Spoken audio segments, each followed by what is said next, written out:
Ցող էկոնոմիկայի նախարար Գևորգ Պապոյան, համեցեք պարոն Պապոյան։ Շնորհակալություն, մեծարգո պարոն վարչապետ, հարգելի գործընկերներ, այս նախագծի ընդունումը պայմանավորված է 2025 թվականի գյուղատնտեսական տարում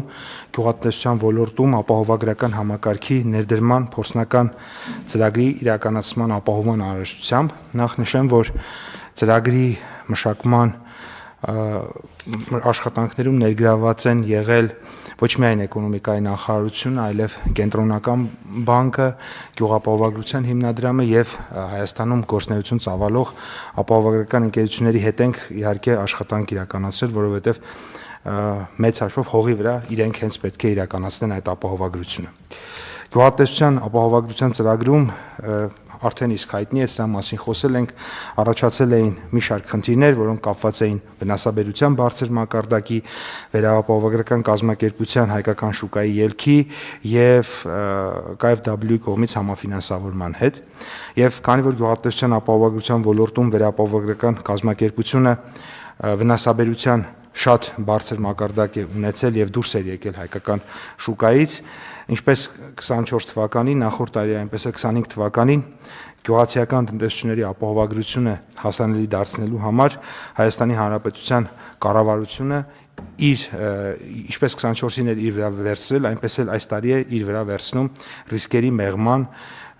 մի զգալի մասը։ Այն է, եթե վնասաբերությունը գերազանցի ապահովագրական ընկերությունների կողմից հավաքագրված ապահովագրավճարի 200%-ը, ապա կառավարությունը այդ բեռը կվերցնի իր վրա լրացուցիչ մասը, փոխհատուցելով ընդհանուր հավաքագրված ապահովագրավճարի հանրագումարի 200%-ի չափը գերազանցող տնտեսվարողներին փոխհատուցված ապահովագրական հատուցումների գումարը, այսինքն եթե մինչև 200% եղավ, դա ապահովագրական ընկերությունները իրենց միջոցներով դա կանեն, դրանից ավել կառավարությունը կաջակցի արդեն ապահովագրական ընկերություններին։ Նախագծով նաև առաջարկում ենք շատ մեծ աջակցություն նաև գյուղացիական տնտեսություններին, ոչ միայն ապահովագրական ընկերություններին, մասնավորապես նախկինում ապահովագրավճարի 50-ից 60%-ներ փոխհատուցվում, հիմա առաջարկում ենք 70-ից 80% սուբսիդավորում, ընդ որում այդ դեպքում նույնիսկ KfW-ն նախկինում KfW-ն մասնաբաժին ուներ, այստեղ նորից կառավարությունը ամբողջովին այդ ծախսերը վերցնում է իր վրա։ Միաժամանակ նշենք, որ վերջին 2 տարում իրականացվող գործընթացները, սա շատ կարևոր է եւ ուզում եմ հատկանշական լցնեմ, սրանք ժամանակավոր լուծումներ են եւ կառավարությունը շատ վճռական է տրամադրված հաջորդ տարիների համար համակարգային լուծումներ գտնել, որոնք ոչ միայն ապահովագրության ոլորտին են վերաբերվում, այլ նաև զուգահեռ ենթակառուցվածքների։ Ինչու եմ սա կարևորում, որովհետև եթե հիդրոօթերևութաբանական համակարգը անհրաժեշտ ենթակառուցվածքներով չկարողանանք հասցնել համալրել, իսկ այս տարվա բյուջեում այդպիսի միջոցներ նախատեսված են այդ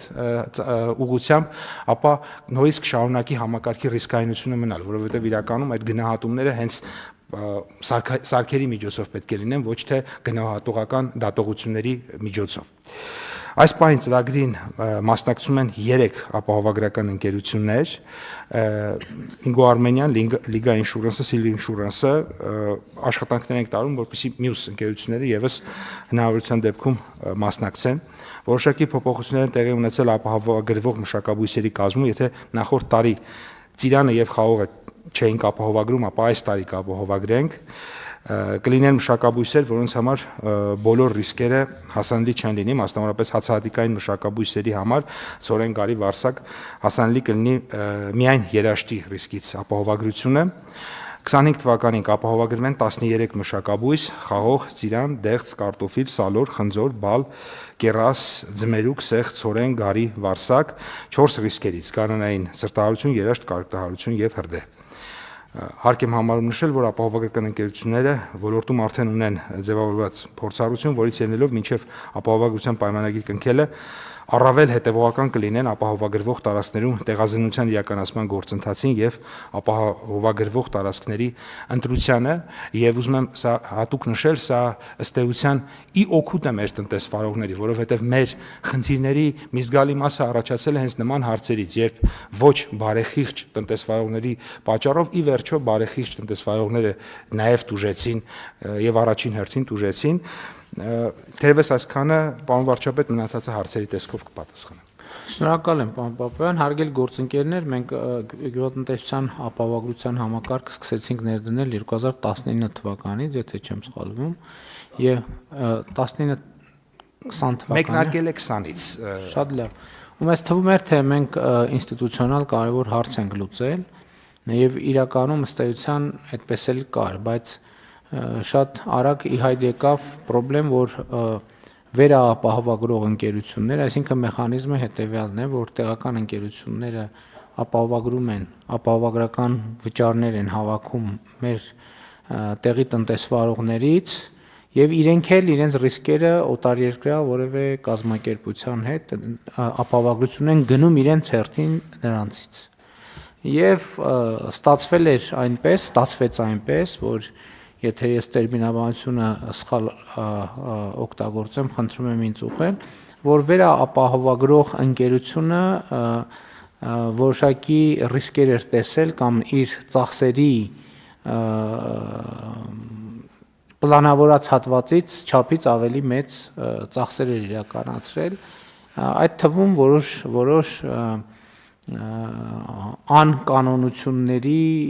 ենթադրում ենք պատճառով, որովհետև այս թեման հետաքրքիր էր, ինչն է խնդրեմ, որովհետև թվում է թե աշխարհում կա ապահովագրական պրակտիկան եւ այդ ընթացքում հիշում եք, այս դահլիճում էլ քննարկել ենք, ինձ համար այդ թվում գյուղացիների հետ շփումներից շատ տարօրինակ փաստերի հայտ եկան, որ իմ մտքով չէր անցնի, որ այնուամենայնիվ այստեղ էլ մենք դուք էլ խոսեցիք, ակնարկեցիք ոչ բարեխիղճ տնտեսվարողների մասին, որ որոշակի չարաշահումներ չասեմ, բայց ինչ որ բանաձևեր են գտնվում, որի արդյունքում եթե ճիշտ է այս տեղեկատվությունը, որի արդյունքում ստացվում է, որ մեխանիզմը ձևավորվել, որ ոչ թե հողը մշակել բերք ստանալն է նպատակը, այլ հողը ապահովագրել, ապահովագրական վճար ստանալն է նպատակը։ Եվ երբ որ դուք խոսում եք ինստիտուցիոնալ բարեփոխումների մասին, մենք այս ինստիտուցիոնալ բարեփոխում ասելով այս հատվածն էլ պիտի հասկանանք։ Տեսեք, մենք անընդհատ երբ որ ու սա իրականում գաղափարախոսական հարց է, որովհետև երբ որ գործիքը ստեղծվում է, մենք պետքա ջանք գործադրենք, որ մեր սիրելի քաղաքացիները հասկանան, որ դա իրանց համար է։ Ու մենք այստեղ անընդհատ այդ խնդրեմը ունենում ենք, երբ որ մենք այսպես բարի նպատակադրումներով բարեփոխումներ ենք անում, հետո ստիպված ենք լինում հետ պատտել։ Այդ բարեփոխումը, որովհետև մի պարզ բանի պատճառով, որ ստացվում է, որ առնվազն մենք միտումներ կան, որ այդ բարեփոխումը ոչ թե օգտագործվում է զարգանալու համար, այլ այդ բարեփոխումը օգտագործվում է այս պահին ինչ որ մի հատ փոքր եւ կարճաժամկետ օգուտ ստանալու համար։ Եվ սա եւ երբ որ մենք գաղափարախոսական հատվածում, այդ թվում իրական Հայաստանի գաղափարախոսական հատվածում խոսում ենք հոգատար հանրության մասին, այս հոգատար հանրության ատրիբուտներից մեկը դա է, որ երբ որ ճանապարհ ենք սարքում, հաջորդ շաբաթվա առաջի գործը չլինի, որ այդ ճանապարհում մի հատ բան, այդ ճանապարհի վրայով մի հատ խողովակ քաշենք, օրինակ, այդ ասֆալտը քանդելով։ Կամ երբ որ ասենք միկրոձեռնարկատիրության համակարգը ներդրվում, առաջին միտքը չլինի, այս ինչ լավ բան է, եկեք ընկերությունը կիսենք 7 մասի, գնանք 7 հատ միկրոձեռնարկատիրական, սա իրականում խորը ֆունդամենտալ սոցիալ-հոգեբանական խնդրեմ է, եւ այստեղ էլ իմ եզրակացությունը միանշանակ է։ Քաղաքացու ընկալումը սեփական պետությանը որպես ինչ որ օտար մի մարմնի, որը այդ ես գնալով ավելի շատ եմ դրանում համոզվում, որ պետականության ռելիկտային մտածողությունը, որ ոնց որ մենք ժամանակին կայսրությունների ընկալումն ա եղել, մեր պետությանն էլ ենք տենց վերաբերվում, որ այս ինչ լավ է։ Հիմա հասկանում եք, մենք այսօր այո, ջանք ենք գործադրում, պետք է ասել հետեւյալը, որ հիմա մենք փորձում ենք ապահովագրական գյուղ ապահովագրության համակարգը Հայաստանի Հանրապետությունում փրկել։ Ինչ ենք ուզում փրկել։ Որովհետև այդ ապահովագրության համակարգի ներդրումը բերել է ինչ-որ անառողջ պրոցեսների։ Պարզվում է տեղեր կա մարդիկ գինեն, որ ամեն տարի այնտեղ կարկուտ է գալիս, գնում ապահովագրում են, գնում են այդտեղ հատուկ այդտեղ, որ երբեք նախկինում վերջին 20 տարում այդտեղ ոչ մի բան չէին կարել, տանում ենք այդտեղ ինչ-որ բան ենք ցանում, ու նստած սպասում ենք, որ կարկուտը գա, որ գնանք ապահովագրությունը ստանանք։ Ու տենց ամեն տարի։ Համեն դեպս այս հարցն էլ մենք պետք է ուսումնասիրենք, տենանք ինչքանով է դա իրականության է։ Բայց էլի սա սոցիալ-հոգեբանական խնդիր է, կրթական խնդիր է, աշխատանքի նկատմամբ վերաբերմունքի խնդիր է, պետության նկատմամբ վերաբերմունքի խնդիր է, բարեփոխման նկատմամբ վերաբերմունքի խնդիր է։ Սա լուրջ խնդիր է, որի հետ մենք պետք է բան անենք, առնչվենք։ Մենակ այդ չի, մենք պետք է գնանք եւ մարդկանց հետ խոսենք։ Մենք այն խնդիրները, որ դրմփակ նիստերում, դրմփակ ոչ թե գաղտնի, այլ աշխատանքային մեր process-ներում քննարկել ենք, ինչա տեղի ունեցել։ Պետք է գնանք մարդկանց պատմենք, որ իրանք իմանան ինչա տեղի ունենում։ Որ մի հարևանը մյուս հարևանին նկատելիս այդպիսի բան ասի մի արա, որովհետև դրանով դու իմ բանն էլ ես, իմ աշխատանքն էլ, իմ արդյունք, իմ զարգացումն էլ ես դնում հարվածի տակ։ Եվ սա շատ կարևոր հատված է։ Հա, այս տարի էլ մենք կգլորենք։ Անցած տարի մի կերպ գլորեցինք, այս տարի էլ կգլորենք, լավ է մյուս տարի էլ հնարավոր է գլորենք, բայց եթե այս միտումը չփոխվի, ասելու ենք վերջ, էլ չենք կարողանում անենք, որովհետև սա իմաստ չունի, որովհետև չի ծառայում իր նպատակին։ Եվ մենք այս տեղեկատվությունը պետք է մարդկանց հետ կիսենք։ Մենք ընդհանրապես ուսումնասիրեցինք որևէ ձևով այդ չարաշահումների դեպքերը, մոտիվացիաները։ Չնայած այդտեղ մենք ինստիտուցիոնալ լուծումներ ենք տալիս։ Արդեն այդ երբ որ պարոն Պապոյանը նշած սարքավորումները մենք ձեռք բերենք, արդեն մենք էլ թաքուն տեղերը կարկուտների կիմանանք եւ այդ պարագայում ապահովագրության վճարների չափը կամ կփոխվի կամ այնտեղ չի ապահովագրվի ընդհանրապես, որովհետեւ կասենք այդտեղ պետք է լինի հակակարկտային ցանց, վերջ, ուրիշ գործիք այդտեղ չկա։ Այսինքն ստեղ էլ մենք այդ լուծումները պետք է տանք, այդ դեպքում բան կանենք,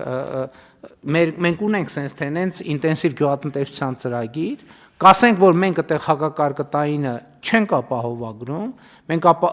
մենք սուբսիդավորում ենք, որ այդտեղ հակակարկտային ցանցեր լինեն, երբ որ հակակարկտային ցանցերով այգի բան կանի, կհիմնադրվի ցրտահարությունը կամ այն մյուս դեպքերը, որ ուրիշ դեպքեր ունենք, հրդեհը եւ այլն